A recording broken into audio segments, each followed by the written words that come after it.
Oggi incontriamo Giovanna Antida nel suo peregrinare in solitudine da Wiesent, in Germania, all'abbazia di Nostra Signora degli Eremiti, in Svizzera.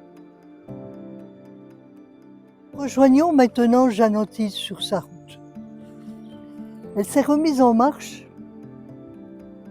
le dimanche après Pâques, après avoir prié longuement devant le Saint-Sacrement. Elle a laissé une lettre au solitaire. Je vous quitte pour faire la volonté de Dieu.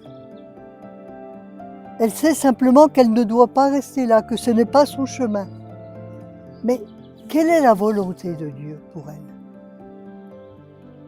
Et pour cela, elle va marcher longuement, à travers la Bavière, le lac de Constance, jusque là où Dieu voulait qu'elle arrivât.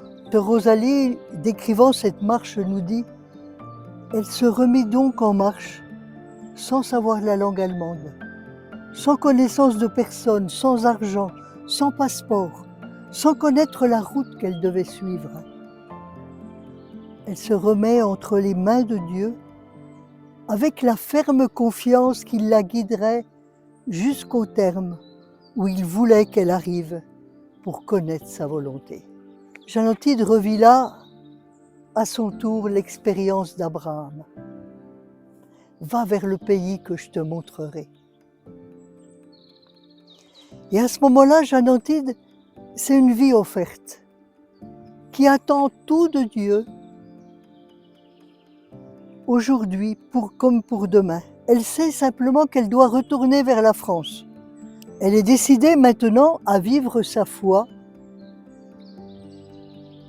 là où le Seigneur la conduira. Donc Jeanne Antide, maintenant, elle a 32 ans.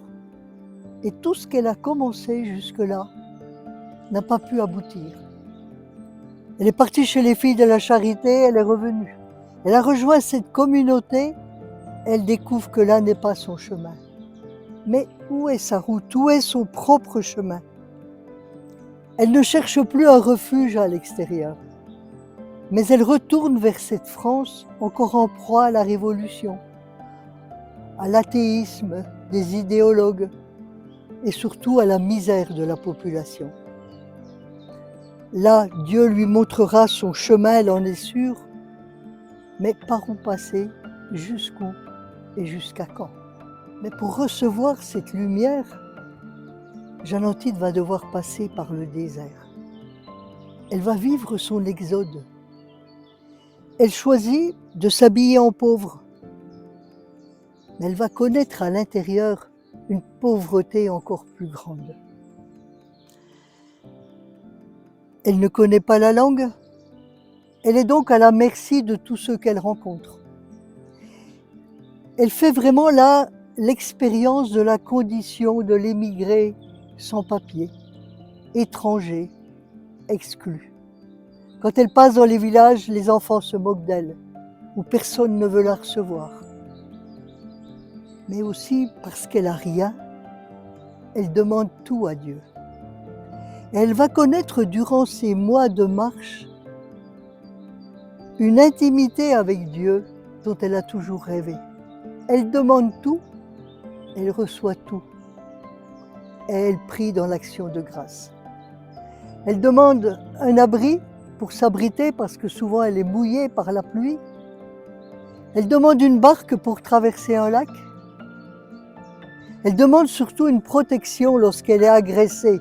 Et combien de fois elle crie vers Dieu, « Mon Dieu, gardez-moi » Et parfois elle dit à Dieu, « Je ne sais pas où je vais, ni ce que vous voulez de moi. »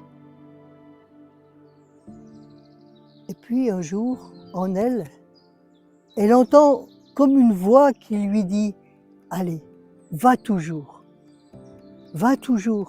je veux me servir de toi pour faire de grandes choses.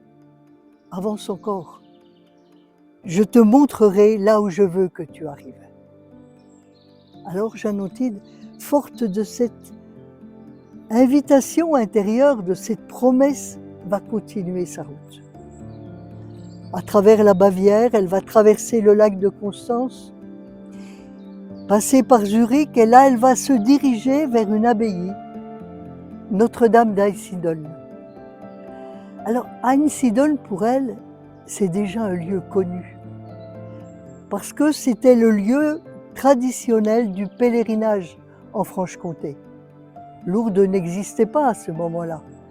Les gens disaient, on va aux ermites, on va prier Notre-Dame des Ermites à Einsiedeln. Peut-être elle-même a-t-elle fait ce pèlerinage lorsqu'elle était jeune. On ne le sait pas. Mais elle continue sa route et on comprend son émotion lorsque, au-dessus d'un col, elle aperçoit au loin les tours d'Einsiedeln. Et là, ce Rosalie nous dit, elle s'assied en pleurant de joie et de reconnaissance envers le Seigneur et sa bonne mère de l'avoir conduit jusque-là sans encombre. Einsiedeln. Combien de lieux dans sa région portent ce nom et évoquent cet endroit. Et là, Jeanne Antide va rester 4 jours. Elle va s'asseoir en sécurité devant Marie. Elle va remettre là une nouvelle fois toute sa vie entre les mains de Dieu, rester à l'écoute, disponible. Et là, elle va recevoir une belle réponse.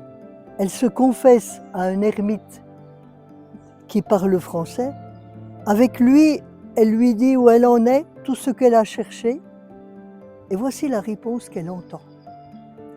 Ma fille, le Seigneur, la volonté de Dieu, la voici. Dieu vous veut en France. La jeunesse abandonnée vous attend. Allez comme une bonne fille de Saint-Vincent de Paul, évangéliser les pauvres. Forte de cette promesse, Jeanne Antide reprend sa route, désormais avec espérance. Une espérance qui la conduit, qui la soutient et qui lui permet d'avancer jusqu'où Dieu veut qu'elle soit.